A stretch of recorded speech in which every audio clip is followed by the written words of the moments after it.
야고보서 3장 13절부터 18절까지 같이 읽겠습니다.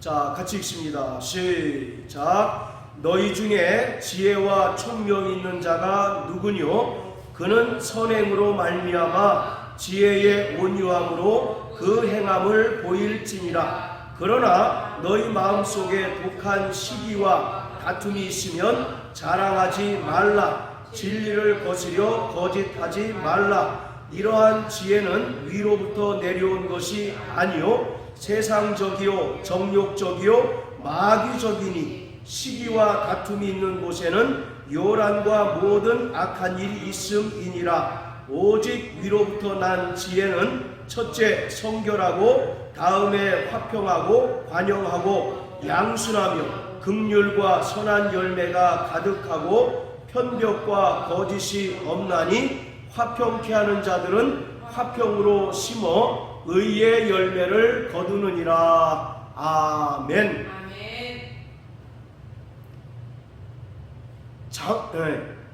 야고보서는 신약의 잠언이라고 말할 정도로 지혜에 대하여 강조하고 있습니다.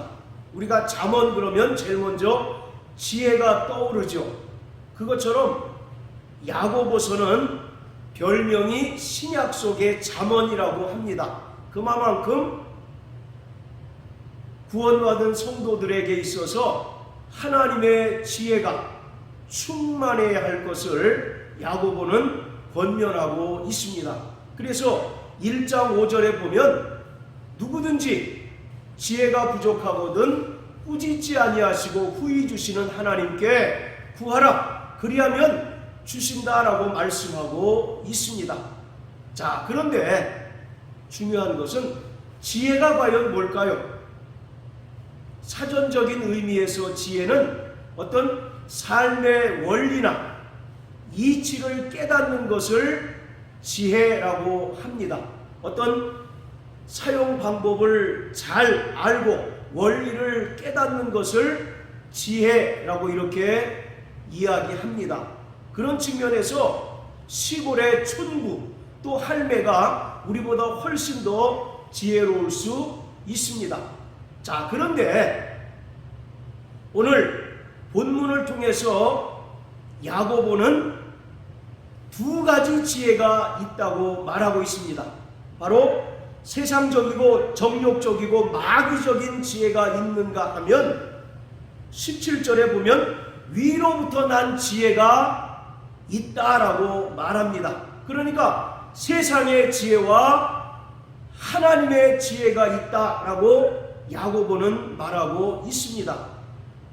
따라서 오늘 야고보가 말하고 있는 지혜라고 하는 것은 우리가 일반적으로 알고 있는 어떤 삶의 원리나 이치를 깨닫고 그런 이치에 대하여 밝은 것을 말하는 것이 아니라 하나님의 지혜는 곧 예수 그리스도를 가리키고 있습니다.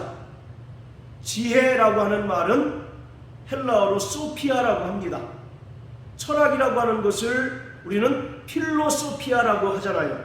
필로소피아란 말은 지혜를 사랑하는 것이 바로 철학입니다. 그래서 고대의 그리스 문화권에는 인간의 이성을 바탕으로 하는 철학적인 지혜를 숭상했습니다. 그러나 야고보는 그런 지혜를 가리키는 것이 아니라 바로 예수 그리스도께서 하나님의 지혜이기 때문에 하나님의 지혜이신 예수 그리스도로 말미암아 충만하고 우리 안에 예수 그리스도가 가득하면 17절에 말한 것처럼 우리 안에 선한 열매가 가득하다는 것입니다. 그리고 최종적으로는 의의 열매를 거둘 수 있다라고 말합니다. 그래서 오늘 본문을 통해서 야고보는 세상 지혜와 하나님의 지혜를 비교해서 우리에게 설명해 주고 있습니다. 이것은 고린도전서 1장을 통해서 바울 역시 세상 지혜와 하나님의 지혜를 비교하고 있는 것과 같은 맥락입니다. 자, 우리 고린도전서 1장을 다 같이 한번 보십니다. 자, 고린도전서 1장 18절부터 25절까지 같이 읽겠습니다. 시작. 십자가의 도가 멸망하는 자들에게는 미련한 것이요 구원을 얻는 우리에게는 하나님의 능력이라. 기록된 바 내가 지혜 있는 자들의 지혜를 멸하고 총명한 자들의 총명을 헤아리라 하였으니 지혜 있는 자가 어디 있느뇨 선비가 어디 있느뇨 이 세대의 변사가 어디 있느뇨 하나님께서 이 세상의 지혜를 미련케 하신 것이 아니뇨 하나님의 지혜에 있어서는 이 세상이 자기 지혜로 하나님을 알지 못하는 거로 하나님께서 전도에 미련한 것으로 믿는 자들을 구원하시기를 기뻐하셨도다. 유대인들은 표적을 구하고 헬라인들은 지혜를 찾으나 우리는 십자가에 못 박히신 그리스도를 전하니 유대인에게는 거리끼는 것이요 이방인에게는 미련한 것이로되 오직 부르심을 입은 자들에게는 유대인이나 헬라인이나 그리스도는 하나님의 능력이요 하나님의 지혜니라. 하나님의 미련한 것이 사람보다 지혜 있고 하나님의 약한 것이 사람보다 강하니라. 자, 24절에 보면 유대인이나 헬라인이나 그리스도는 하나님의 능력이요 하나님의 지혜시다라고 말합니다. 그래서 성경에서 말하는 지혜라고 하는 것은 이 땅에 말씀이 육신이 되어 이 땅에 오신 예수 그리스도를 가리킵니다. 그리고 그가 이 땅에 오셔서 십자가에 달려 죽으시고 부활하심으로써 우리에게 베풀어 주신 십자가의 은혜가 바로 지혜라고 설명하고 있어요. 그런데 22절에 보면 유대인들은 표적을 구하고 헬라인들은 지혜를 찾는다라고 말합니다. 고린도 지역은 지금의 그리스 국가에 해당이 됩니다. 이 당시에도 헬라 철학이 이 지역을 장악하고 있기에 그들은 최고의 철학적인 지혜를 구하고 또 그것을 위하여 서로 논쟁하는 것이 비일비재했습니다. 그러니까 테스형 같은 사람들이 고린도 지역에는 많이 있었던 거예요. 그들은 인간의 이성을 바탕으로 하는 철학적인 지혜가 인간을 구원에 이르게 할 수 있다고 말합니다. 그러한 자들에게 하나님의 아들이 이 땅에 사람으로 오셔서 신이 십자가에 달려 죽으시고 부활하셔서 우리를 구원하셨다라고 하니까 그들은 도무지 그것을 수용하지 못하고 미련한 것으로 치부하게 된다는 것입니다. 왜냐하면 아니 하나님께서 어떻게 속 빼고 더러운 인간의 몸으로 오실 수 있는가? 그리고 하나님께서 어떻게 그 참혹하고 처참한 십자가에 달려 죽을 수 있는가? 라고 함으로써 그들은 말씀이 육신이 되어 이 땅에 오신 예수 그리스도 그리고 그가 십자가에 달려 죽으시고 부활하심으로써 우리에게 베풀어 주신 그 구원의 은혜를 미련한 것으로 여겼다는 것입니다. 그래서 18절에 보면 십자가의 도가 멸망하는 자들에게는 미련한 것이지만 구원을 얻는 우리에게는 하나님의 능력이고 또 하나님의 지혜다라고 이와 같이 말씀하고 있습니다. 이처럼 사도 바울도 그렇고 야고보도 그렇고 하나님의 지혜는 곧 예수 그리스도를 말합니다. 그리고 그가 이 땅에 오셔서 십자가에 달려 죽으시고 부활하심으로써 우리에게 베풀어 주신 그 십자가의 도, 십자가의 은혜가 바로 지혜다라고 이렇게 말하고 있습니다. 자, 다시 야고보서 3장으로 돌아가서요. 자, 그래서 오늘 본문을 통해서 야고보는 바로 두 가지 지혜가 있는데 이 세상에 속한 지혜가 있고 또 위로부터 하나님께로서 난 지혜가 있다 라고 말하고 있습니다. 자, 그런데 이 세상의 지혜는 어떠냐? 세상적이고 정욕적이고 마귀적이다 라고 이렇게 이야기하고 있습니다. 이것은 철저하게 세상 임금인 마귀의 속성을 담고 마귀의 성품을 닮았다는 것을 말하고 있어요. 그래서 세상적인 지혜를 따라가게 되면 16절에 말한 것처럼 요란과 모든 악한 일이 세상 지혜를 따르는 자들을 통해서 나타나게 된다고 말하고 있습니다. 그러니까 쉽게 얘기해서 마귀는 트러블 메이커입니다.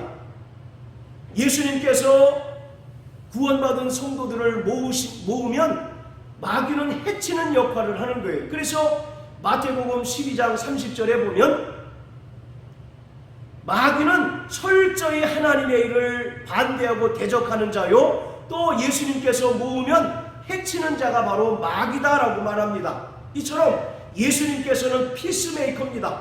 예수님께서 가는 곳마다 화평케 하는 일이 일어나고 또 화목케 하는 일이 일어나지만 마귀가 역사하고 또 마귀가 있는 곳에는 늘 분열이 생기고 시기와 다툼으로 말미암아 요란과 모든 악한 일이 있게 되는 거예요. 그래서 마귀가 역사하게 되면 구원받은 성도들도 하나님과 분리되고 또 교회가 깨어지는 그런 역사가 나타나게 됩니다. 바로 마귀라고 하는 말은 헬라어로 디아볼로스라고 합니다. 자, 따라하세요. 디아볼로스. 예, 바로 이것은 분리하는 자라는 뜻입니다.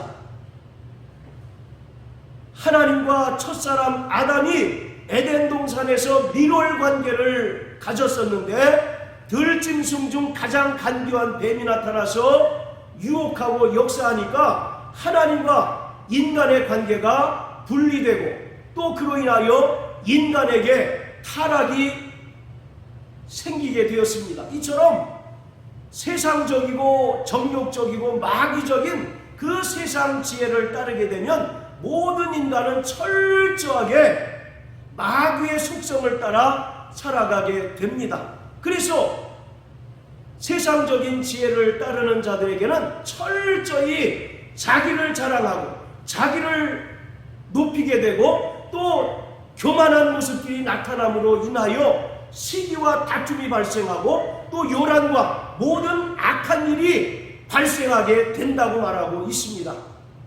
반면에 17절과 18절은 위로부터 난 지혜, 곧 하나님의 지혜이신 예수 그리스도가 우리 안에 충만하게 되면 이러한 자들에게는 선한 열매가 가득하게 된다라고 말합니다. 여기서 선한 열매라고 하는 것은 성령의 열매를 말하고 있습니다. 자, 우리 여기 표시해 놓으시고 요한복음 15장 1절부터 8절까지 읽겠습니다.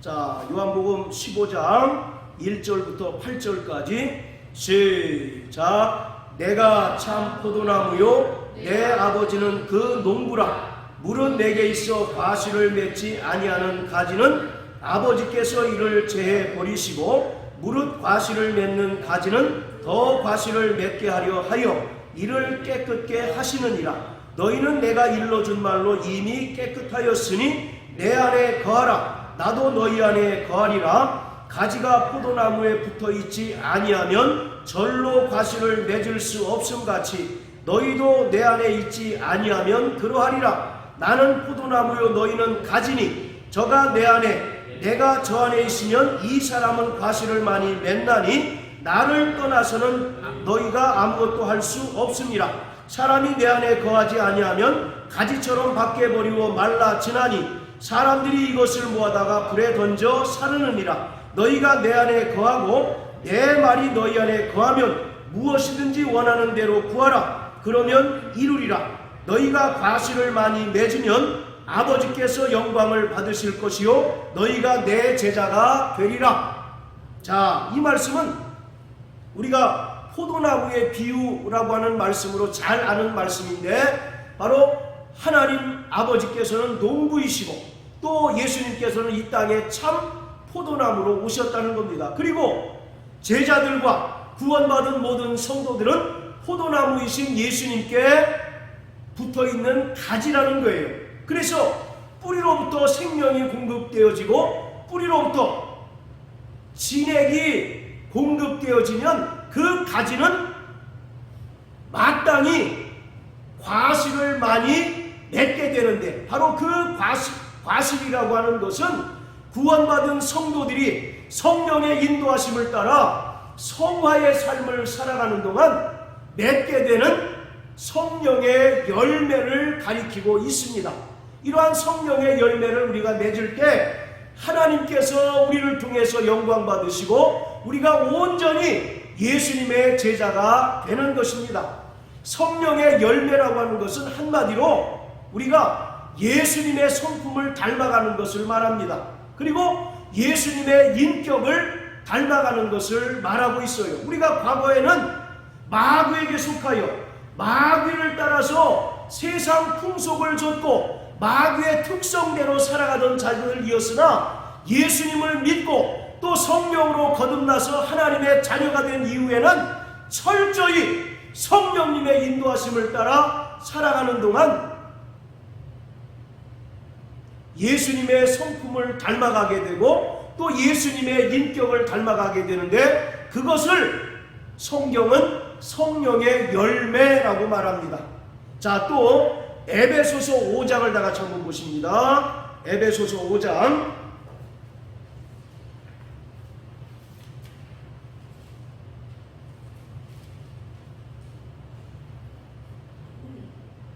자, 8절부터 10절까지 우리 고 선생님 큰 소리 한번 읽어주세요. 너희가 전에 어둠이더니 이제는 주 안에서 빛이라. 빛의 자녀들처럼 행하라. 빛의 열매는 모든 착함과 의로움과 진실함에 있느니라. 예, 자, 너희가 전에는 어둠, 즉 마귀에게 속한 자라는 것입니다. 어둠의 영인 마귀에게 속하여 마귀의 특성을 따라 살아가던 자들이었는데, 이제는 세상 빛으로 오신 예수 그리스도로 말미암아 빛의 자녀가 되었기 때문에 마땅히 빛의 자녀로서 살아야 하고, 또 빛의 자녀로 살아갈 때 우리를 통해서 열매가 맺어져야 하는데, 그것을 바울은 빛의 열매라고 말합니다. 그래서 빛의 열매는 모든 착함과 의로움과 진실함이다 라고 이렇게 이야기하고 있어요. 그리고 10절에 보면 우리가 이러한 빛의 열매를 맺을 때 주님께서 우리를 통해서 비로소 기뻐하신다라고 말씀합니다. 자, 또 갈라디아서 5장을 다 같이 한번 보십니다. 에베소서 앞에 있는 갈라디아 5장 22절 23절. 자, 같이 읽습니다. 시작. 오직 성령의 열매는 사랑과 희락과 화평과 오래 참음과 자비와 양선과 충성과 온유와 절제니 이 같은 것을 금지할 법이 없느니라. 할렐루야. 오늘 이와 같이 우리는 예수님의 은혜를 믿음으로 말미암아 구원받았습니다. 이것을 칭의의 구원이라고 말하고, 칭의의 구원을 받은 자들이 성령의 인도하심을 따라 살아가는 동안 우리는 성화의 구원을 살고 있습니다. 이러한 성화의 구원을 살아가는 동안 구원받은 성도들이 마땅히 맺어져야 할 열매가 바로 성령의 열매예요. 그것을 바로 요한복음 15장에는 포도나무에 붙어있는 그 가지가 맺어져야 할 과실로 설명하고 있고, 또 에베소서 5장에서는 바로 빛의 열매라고 설명하고 있습니다. 이처럼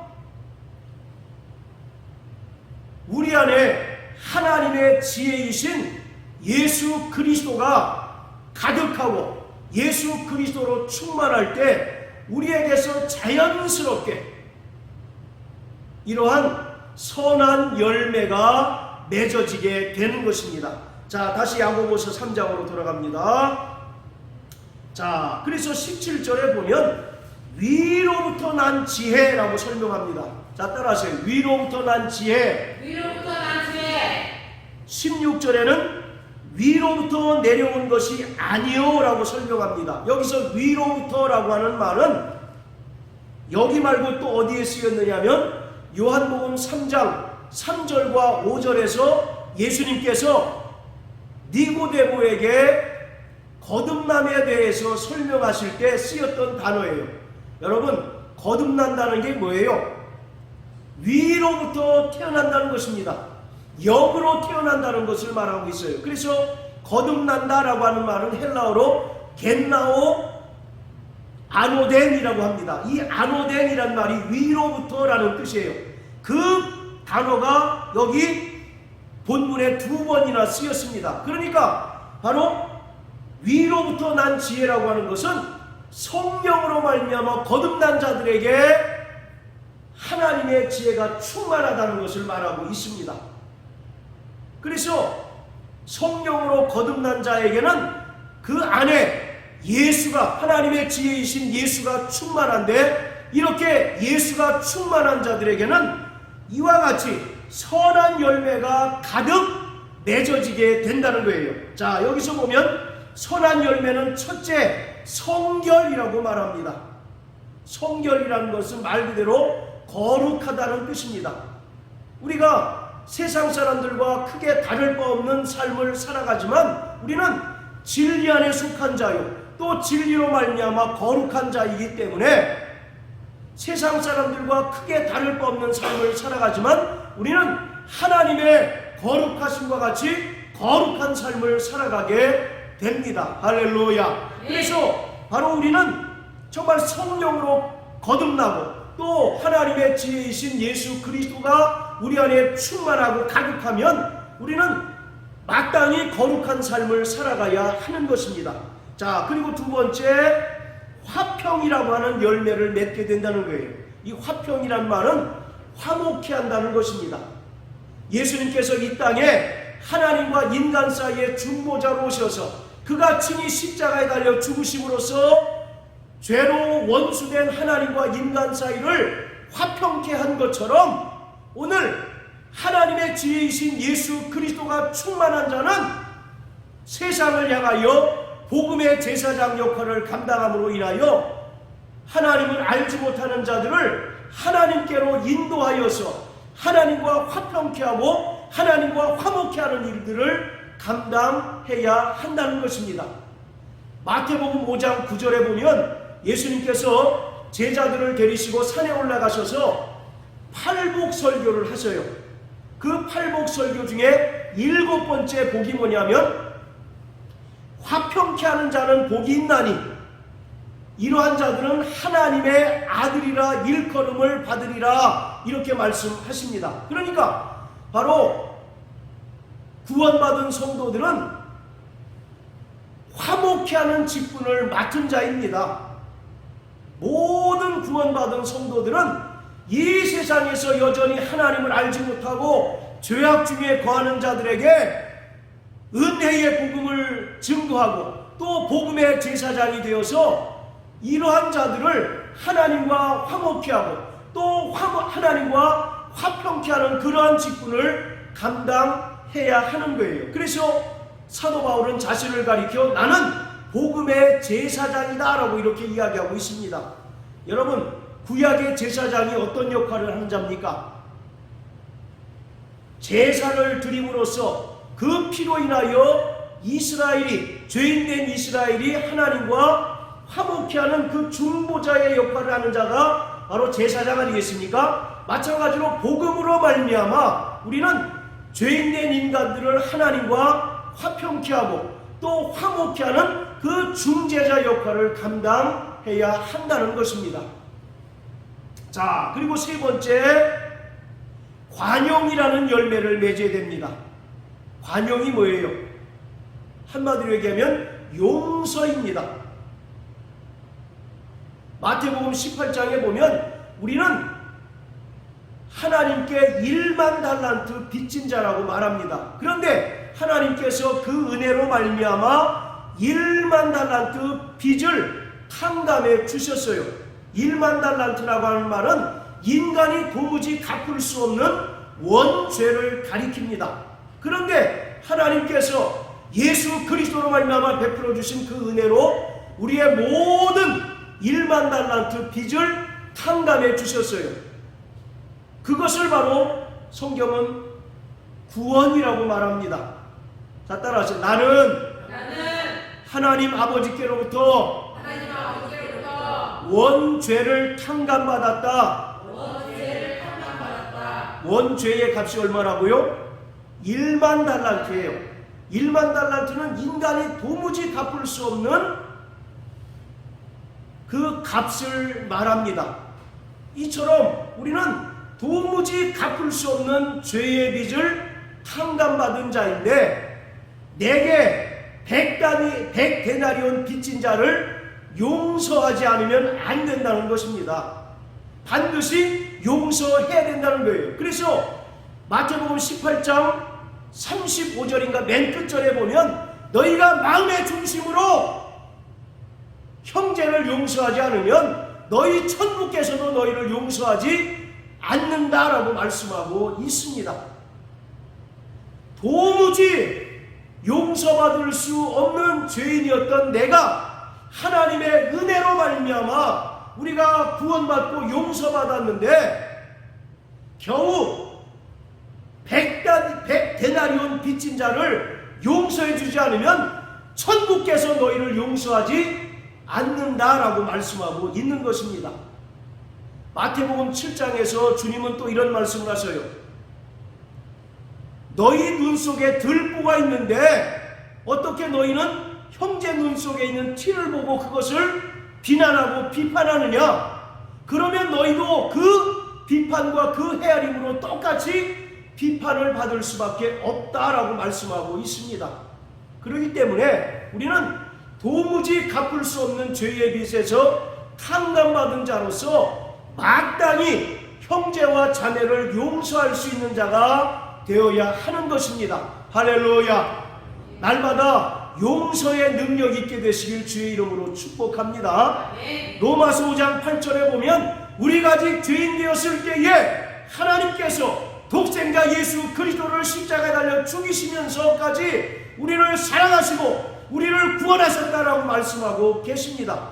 이러한 그 큰 사랑과 은혜를 받은 자일진데 하물며 형제와 자매의 참으로 적은 죄를 용서하지 않는다면 하나님께서도 우리를 용서하지 않으신다라고 말씀하고 있습니다. 그러므로 우리가 성령으로 충만할 때 비로소 형제와 자매를 관용할 수 있고 용서할 수가 있는 것입니다. 자, 그리고 네 번째, 바로 하나님의 지혜로 충만한 자가 맺는 열매는 양순입니다. 자, 따라하세요. 양순. 쉽게 얘기해서 이것은 순종입니다. 철저히 하나님 뜻에 순종할 수 있습니다. 빌립보서 2장 5절에 보면 너희는 이 마음을 품으라 곧 그리스도 예수의 마음이니 라고 말씀합니다. 여러분, 예수 그리스도의 마음은 어떤 마음입니까? 그는 근본 하나님의 본체로서 하나님과 동등되신 분이시지만 동등됨을 취할 것으로 여기지 아니하시고 종의 형체를 가지고 이 땅에 오셔서 사람과 같이 자신을 낮추셔서 십자가에 달려 죽기까지 복종하셨어요. 이처럼 철저히 우리 안에 그리스도 예수의 마음이 있을 때 우리는 주님 앞에 복종할 수 있습니다. 또 정말 주님의 말씀에 순종할 수 있습니다. 마태복음 5장에 보면 예수님께서 팔복에 대해서 설교하시면서 온유한 자에게 임할 복에 대해서 설명합니다. 온유한 자는 복이 있나니 이러한 자들이 땅을 기업으로 얻는다라고 말씀합니다. 여기서 온유하다는 게 무슨 뜻일까요? 성품이 따뜻하고 비단결처럼 부드러운 그런 것을 얘기를 할까요? 여기서 온유라고 하는 말은 헬라어로 프라우스라고 하는 단어를 썼는데, 이 프라우스라고 하는 단어는 야생마를 길들여 가지고 주인의 말에 철저히 순종하는 말로 변화된 상태를 바로 온유라고 표현하고 있습니다. 그래서 민수기에 보면 모세는 이 세상 어떤 사람보다 더 하나님께 온유하다라고 이렇게 얘기합니다.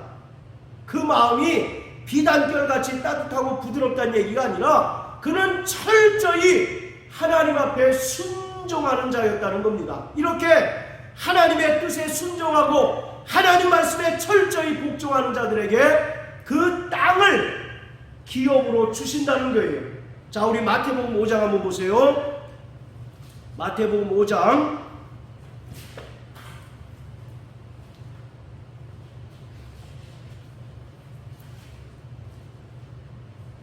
자, 5절입니다.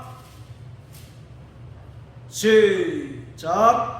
온유한 자는 복이 있나니 저희가 땅을 기업으로 받을 것이며, 여기서 땅은 새하늘과 새 땅을 가리키고 있습니다.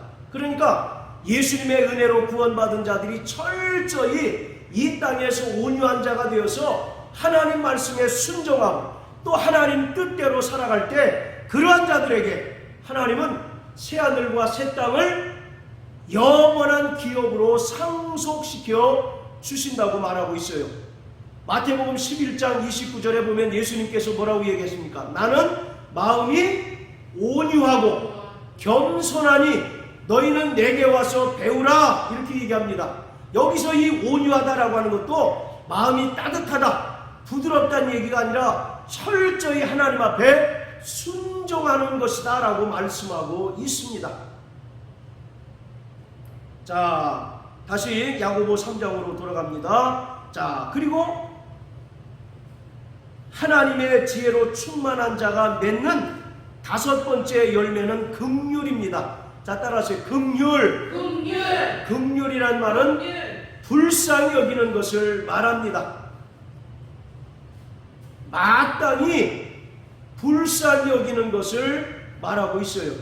그런데 이것을 마음속으로만 품고 있으면 안 됩니다. 이것을 반드시 행함을 통해서 나타내야 하는 거예요. 자, 야고보 2장을 한번 보십니다. 자, 야고보 2장 자, 14절부터 17절까지 우리 사모님 한번 읽으십시오. 내 형제들아, 만일 사람의 믿음이 인도랑하고 헤어졌으면 무슨 이익이시리요? 그 믿음이 능히 자기를 구원하겠냐? 만일 형제가 자명을 먹고 일용할 양식이 없는데 너희 중에 누구든지 그에게 이르되 평안을 가라, 덥게 하라, 배부르게 하라 하며 그 몸에 쓸 것을 주지 아니하면 무슨 이익이 있으리요? 이와 같이 행함이 없는 믿음은 그 자체가 준 것이라. 예, 자, 바로 긍휼은 마음속에만 머물러서는 안 되고 그것이 행함을 통하여 나타나고 표출되어야 그것이 온전한 믿음이라고 하는 것을 말하고 있습니다. 그래서 긍휼이라고 하는 것은 불쌍히 여기고 측은히 여기는 것인데, 이것은 단순히 참 딱하다, 용기를 내, 이렇게 말로써 위로하는 것뿐만 아니라 실질적으로 행함과 진실함으로 도와주는 것까지 포함된 그러한 말입니다. 그래서 바로 이러한 믿음은 반드시 행함을 통하여 나타날 때 그 믿음이 온전한 믿음이다 라고 말하고 있습니다. 자, 이처럼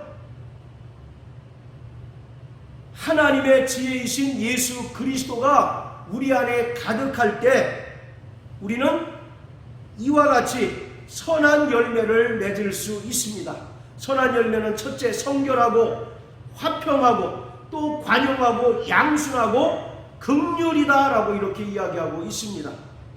자, 그리고 우리 18절 다 같이 한번 읽어보십니다. 3장 18절 시작. 화평케 하는 자들은 화평으로 심어 의의 열매를 거두느니라. 자, 17절에는 선한 열매라고 표현하고 있고 18절에는 뭐라고 얘기합니까? 의의 열매다 라고 이렇게 얘기합니다. 17절에 나오는 선한 열매는 구원받은 성도들이 성령의 인도하심을 따라 성화의 삶을 살아가는 동안 맺게 되는 바로 성령의 열매를 가리킵니다. 그렇다면 18절에서 이야기하는 의의 열매라고 하는 것은 영생을 가리킵니다. 자, 여기 표시해 놓으시고요. 빌립보서 1장을 한번 다 같이 보십니다. 빌립보 1장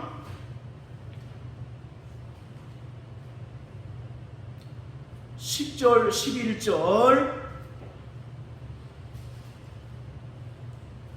시작. 너희로 지극히 선한 것을 분별하며 또 진실하여 허물 없이 그리스도의 날까지 이르고 예수 그리스도로 말미암아 의의 열매가 가득하여 하나님의 영광과 찬송이 되게 하시기를 구하노라. 자, 11절에 보면 예수 그리스도로 말미암아 의의 열매가 가득하기를 원한다 라고 말합니다. 이것은 예수님께서 장차 영광 중에 재림하심으로써 우리가 얻게 되는 최종적인 구원, 즉 영원한 생명을 의의 열매라고 표현하고 있어요. 사도 바울은 구원을 세 단계로 표현합니다. 자, 따라해 보세요.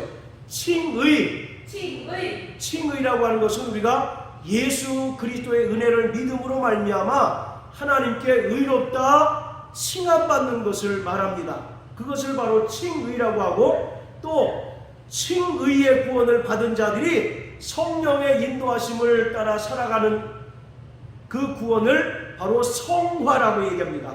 자, 따라하세요. 성화. 네, 그리고 우리가 이제 주님께서 영광 중에 강림하실 때 이 썩어질 육체를 벗고 신령한 몸으로 변화되는 부활을 얻게 되는데, 그것을 바로 영화의 구원이라고 얘기합니다. 영광스럽게 되었다라는 뜻이에요. 그래서 바로 칭의와 성화와 영화의 구원, 이 세 단계로 바울은 구원받은 성도들의 구원을 설명하고 있는데, 빌립보서 1장 10절과 11절에 말하는 의의 열매라고 하는 것은 최종적인 의미로서의 구원, 즉 영화의 구원을 말합니다. 그러니까 예수님께서 장차 영광 중에 강림하실 때 구원받은 성도들이 최종적으로 얻게 되는 영원한 생명을 말하고 있습니다. 할렐루야. 자, 따라하세요. 나 영혼아, 하나님의 지혜이신 예수 그리스도로 말미암아 충만하자. 고린도후서 13장 5절에 보면 너희 안에 예수가 계신 것을 항상 확인하고 시험하여 보라고 말씀하고 있습니다. 여러분 안에 예수가 계십니까? 예수가 계셔야 안 계셔요? 어떻게 계십니까? 성령으로 우리 안에, 요한일서 3장 24절의 말씀처럼 바로 성령으로 우리 안에 예수가 계십니다. 우리 안에 예수가 계시면 우리는 우리의 삶을 통해서 마땅히 오늘 야고보가 말하고 있는 선한 열매를 맺는 삶을 살아야 합니다. 이러한 모습들이 우리를 통해서 나타나지 않는다면 이 사람은 바른 믿음으로 살아가고 있지 않다는 것을 분명하게 깨달아야만 합니다. 바로 성결하고 화평하고 관용하고 양순하고 긍휼의 선한 열매를 맺는 저와 여러분들 되시길 주님의 이름으로 축복합니다. 사도행전 5장 3절에 보면 아나니아라는 사람에게 바로 사단이 가득하여 그가 성령을 속이고 땅값 일부를 감추었다라고 말씀하고 있습니다. 우리 안에 사단이 가득할 때, 마귀가 가득할 때 우리는 세상 지혜를 쫓으며 살아가는 자가 되지만, 우리 안에 하나님의 지혜이신 예수 그리스도가 우리 안에 가득하고 예수 그리스도가 충만할 때 우리는 하나님의 지혜를 따라 살아가게 되고, 또 마땅히 이러한 선한 열매를 맺으며 살아가게 됩니다. 그리고 최종적으로 예수님께서 영광 중에 강림하실 때 우리는 영광과 찬송 가운데 의의 열매를 맺음으로써 영원한 아버지 나라에 들어가는 기쁨과 소망을 누리게 됩니다. 그러므로 사랑하는 성도 여러분, 날마다 예수 그리스도가 하나님의 지혜이신 줄 믿고 우리 안에 예수 그리스도가 충만하기를 기도하는 자 되시길 주의 이름으로 축복합니다. 그리고 예수 그리스도가 충만한 자는 이러한 자신의 삶을 통해서 선한 열매를 맺음으로써 세상에 선한 영향력을 끼치고 또 죄악 가운데 거하는 자들을 그리스도께로 인도하는, 그리고 철저히 하나님 말씀에 순종하는 삶을 살아가는 우리 모든 반석교회 성도 되시길 주의 이름으로 축복합니다. 할렐루야.